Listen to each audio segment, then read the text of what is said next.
तुम्हें पता है आज तुम्हारी ड्राइवर कौन है? हमेशा की तरह मैं। So we'll go to farm house. पहले हम फार्म हाउस पे जाके हालात देखते हैं, क्योंकि मुदस्सिर के हवाले किया ना फार्म हाउस, तो वो मुलाजमों को देख रहा है, मेरी सब्जियां अच्छी की हुई है, घास अच्छी की हुई है, और अगर वहाँ पे हालात बुरे हुए तो तुम्हें सबको मुदस्सिर के टिक्के खिलाऊंगी मैं, ठीक है? So let's start.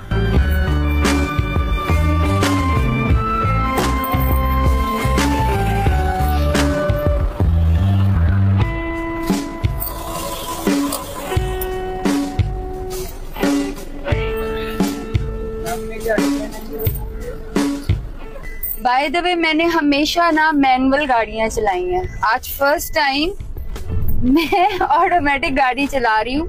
बस है but it's very easy to drive. और हम पहले जा रहे हैं फार्म हाउस पे।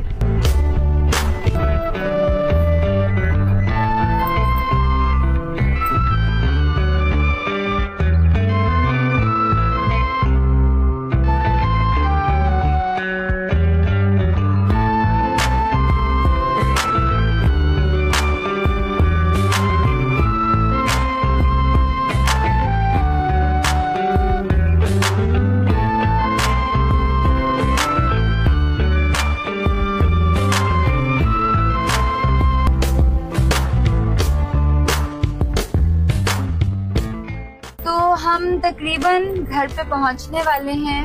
It was a big day, अल्हम्दुलिल्लाह। हमने बहुत इंजॉय किया। एंड में हमने बहुत अच्छी आइसक्रीम भी खाई। और मेरे स्टाफ ने, चूंकि बहुत काम करते हैं फाउंडेशन में भी और हया बैराबी में भी, so I am very happy to see them having fun, which is very rare occasion for them. और घर पहुंच के बहुत मज़ा आता है, हमेशा की तरह। I hope that you have loved our trip the way we did. Jazakallah khair, and now it's time to go home.